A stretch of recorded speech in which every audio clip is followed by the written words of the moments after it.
conversation between yourself and Bob Mueller shortly after your summary was issued. He called you. No, I called him. What prompted you to call him? The letter. Your letter, or his letter? His letter. His letter. So you called him, Yeah. and how long did the conversation last? I don't know, maybe 10, 15 minutes. There were multiple witnesses in the room. It was on the speakerphone. Who was in the room? Among others, the Deputy Attorney General was in the room. Anyone else? Several other people who had been working on the project. Members of your staff? Yes, and the deputy staff. And as best you can recall, in the language that was used, who said what to whom? I said, Bob, what's with the letter? You know, why don't you just pick up the phone and call me if there's an issue?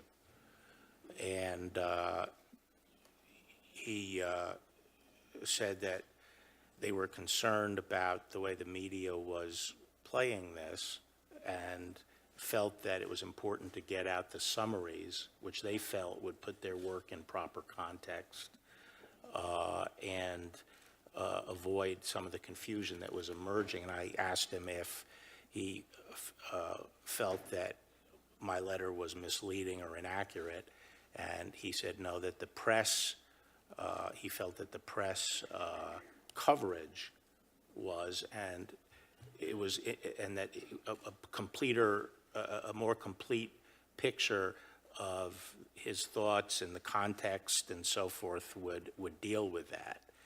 And I suggested that I would rather just get the whole report out than just putting out stuff seriatim and piecemeal.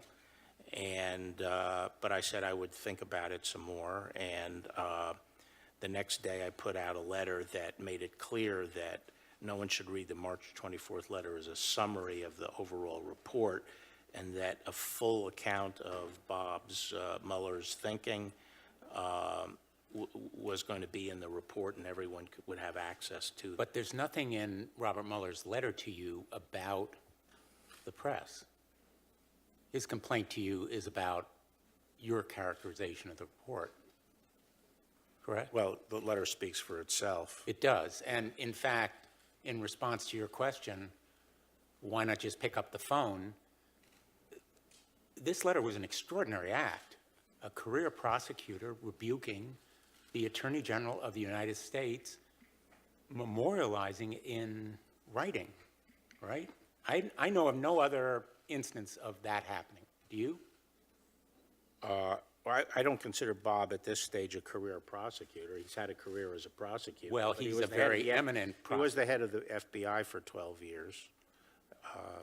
He's a career He's had a law long enforcement career, yeah. professional. Right. I know of no other instance of. But he was also a political appointee, and he was a political appointee with me at the Department of Justice. The letter's a bit snitty, and I think it was probably written by one of his staff people. Did you make a memorandum of your conversation? Huh? Did you make a memorandum? No, I didn't or make did a anyone memorandum. else? What? Did anyone, either you or anyone on your staff, memorialize your conversation with Robert Mueller? Yes. Who did that? There were notes taken of the call. May we have those notes? No. Why not? Why should you have them? I'll tell you, we got to end this, but I'm going to write a letter to Mr. Mueller, and I'm going to ask him, is there anything you said about that conversation he disagrees with? And if there is, he can come and tell us. Right. So the hearing is now over. And If I Senator may just- Blumenthal, I promise you that if there's any, Mr. Mueller will have a chance to make sure that the conversation relayed by Attorney General Barr is accurate. And I'm going to give him a chance to correct anything you said that he finds misleading or inaccurate, and that will be it. Okay.